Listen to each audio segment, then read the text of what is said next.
because it's like the women are making all the financial decisions in the house. Women love shopping. Can I say something then? Women love shopping. May I just say, then, oh my God, the poor modern man, like I said earlier, he's a bitch.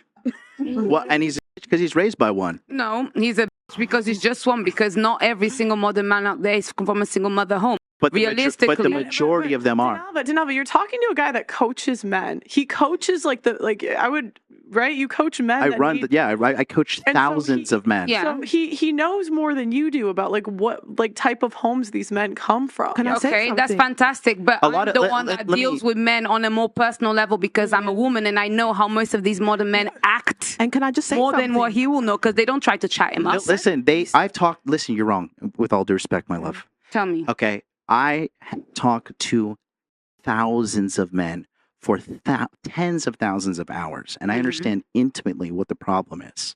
And a lot of things one thing a lot of these single moms do is they will guilt trip and turn these sons into like a de facto husband, where the son is now helping paying the rent. The son is like helping, like he becomes their like husband placement holder. And that happens a lot. If you watch that movie, The Joker, right? There's a scene at the end when he kills his mother. And a lot of these guys for the incel community and stuff are like, I wish, like, that's how I feel. My mom was oppressing me and stuff like that. So, I mean, when you're just trying to say that this is entirely men's fault, you're wrong. And it's also wrong when we say it's entirely women's fault. Because it's the truth. Because here's the thing. If women want all the rights and responsibilities that men have, they also must have the accountability that comes with the responsibility, because you cannot have responsibility without accountability. And that's why I love exactly what you said, because you acknowledge the fact that it's both of our faults rather than just being the typical red pill who just says is women's fault, is women's fault. And another thing I wanted to mention is that something out though. Yeah. Whenever we bring up a problem about women, the gut reaction is always to say but men. When we always are talking about men. No, but I'm saying, but we have so many conversations. There's been 50 years of media talking about men's issues. I don't want no scrub. And Yeah. And then this is like the men ain't is normal. Like we have so many and you don't see the men come in and say, oh, but women. And there's a shift too. You got, okay, Denalva, you're like in your 30s. How old are you? 30. Yeah. So you remember the song? I forgot who sang it, but she would say, "The boy is mine." Yeah. Remember that? Now you have these songs like, I don't need no man, this guy, No, but it's a big shift. Do you know what? As well, Hold on. I do agree. Men's songs have gotten simpier. Do you know why I get... Drake? No. Drake has changed. Even Drake is thinking he's a gangster. Men used to serenade I don't know. their songs. Now Hotline Bling? I don't know. Hotline Bling? That's the simp song right there. No, Drake is a simp. I'm not gonna lie. There you go. There we go. Not all music nowadays is made by simps. A lot of these men. Listen, what's that song like? Won't you stay with? That guy would get taken to an alley and beaten in the 80s. It's pretty old now. Now what is he singing? Back in the day. Go Do you know what I mean? I avoid that like the plague. I don't know. Men used to serenade women with their songs. They used to sing outside. Used to it's raining. They're singing. But the difference is women used to be worth serenading. No, that's a W on Pearl for that. That's a W Pearl. They downgrade you in their songs, and they just have you half naked, and they say that you're basically worthless. You're good for one night. But who's dressing half naked? Who's on No, but there's less. The way I listen, come on, Nikki, let it out. Let it out. Just question, and I need raise your hand. Are there more whores today than there were 50 years ago? Raise your hand if you think yes. Everything's different. No.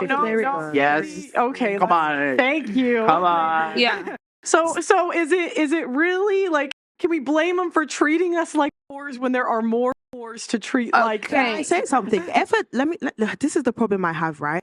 If a dad constantly tells his daughter, you're ugly, guess what's going to happen? She's going to continue to think that. For sure. It's the same thing with these rappers. When they continue to call women hoes, BBBs, tricks, women are going to actually start to believe that this is what they like or this is what they want. And this is what I mean by there's this lack of acknowledgement when it comes to where the men are going wrong in this type of conversation.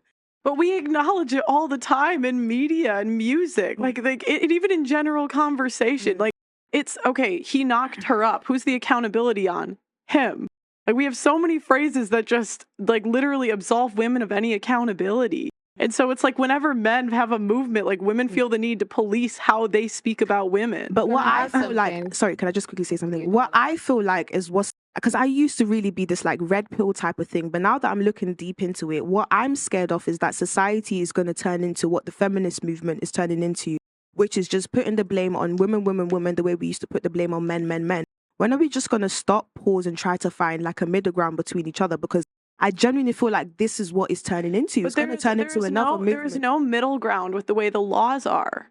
If the idea is, hey, let's come to a compromise and get married, I think most men are for that. But the problem is women have voted for these systems that actively oppress men. And we can see it with the Tate interview, because a top 1% guy that can afford the best lawyers in the world is in a prison because the women Me Too'd him. And so the difference is, I'll tell you the difference. The difference is men have no power right now. Yeah, I will push back on that, and it is in the Romanian justice system, which is Romania is notoriously corrupt. So like I understand what you're saying, but at the same time, like, you know, there is objective truth in the sense that when it comes to divorce and breaking up the families, 78% of the women are doing this, and so. Let's just theoretically say the men are at fault for the divorces. Why aren't women better at choosing good guys? Can I because tell they don't you? have fathers in the home to teach them how to. Who kicked the father out the home? They did. A woman is not just going to decide, I don't want a husband in the home. The husband has to do something. And that's the part of the conversation that no one is acknowledging. That's kind of annoying. Like, a woman's not just going to decide, I'm going to kick you out. The man has to be being very useless for him to kick So him then out. why is she choosing a bad guy? How you Because maybe she didn't even have a dad, because her dad wasn't even in the home to teach her how to And choose some a good guys guy. are good devils. They know how to hide well. Okay, cool. So who kicked her dad out of the house? Can I tell He you? kicked himself Can out I the add house. something?